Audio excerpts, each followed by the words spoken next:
Leela, you talked about your focus group of 6 people that you talked to. When the ballots arrived at our house, I said to them, if you don't vote, I'll do it for you. All right? And so you're all going to get some Magilagari serious person as your mayor. But how do we, you talked about the issue of participation, how do we make this whole feeling of making a difference, the rhetoric around making a difference, how do we make it real for our young people so that they feel like, oh yeah, if I tick a box, I am contributing to some kind of decision-making process? Well, I think that, and I'm really hesitant in using the term an organisation, but, we have a culture at the moment that we need to change our mindset. And so I guess with every kind of change management, sometimes you have to actually get the leaders to buy into that mindset and then lead the people, perhaps reluctantly or not knowing, but until it becomes some kind of habit. So I guess, when I was in a position where I needed to change mindsets, I know that the people wouldn't listen to me. So then we had to do what we know best and go to the leadership who they do trust, who they do listen to. And I'm talking about the church leaders, the ministers. And once you get buy-in from the leadership and just showing them why it's of value, why they need to participate, why it's important, not only to to us as Pasifika, and also the church community and the wider community. We needed to kind of like get that buy-in from the leadership first, and then we can actually, like the people that came to some of the events that they came forced, yes, but that's okay.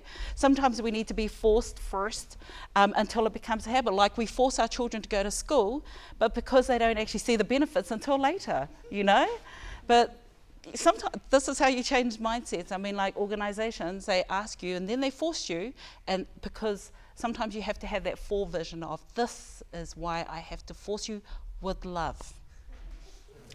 And the law forces them in, up until they're 16 as well.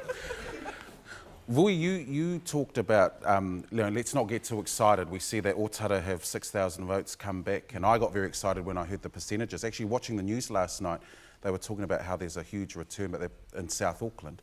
But I'm wondering how, and you probably would have seen this a lot when you were in central government, how do we make the issue so real so that at the first point of engaging in the process, people feel like a vote counts, and then what are the next steps to ensuring that people feel engaged in the super city structure?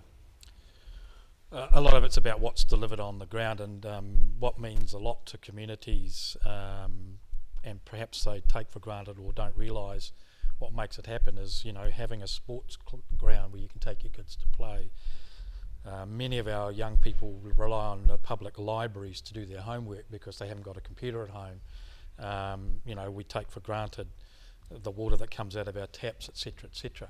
And it's councils that respond to those small things that get people to engage. And I think about some of the stuff in the community of Otahu that I was involved in for the last few years, where we had to work very closely with the council as community people to get liquor bans put into Otahu, because over the railway line, and you were in Manukau City, the liquor bans were all over the place. So they couldn't drink here, they couldn't drink there, they couldn't drink there, so they came to Otahu where there were no liquor bans. And so the Otahu community suffered as a result of all their parks being full of broken bottles, etc.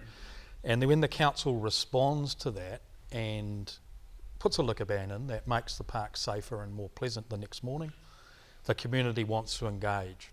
And so I think the work of the local boards is going to be really important in the initial years to get ordinary Pacific people engaged with council in a meaningful way.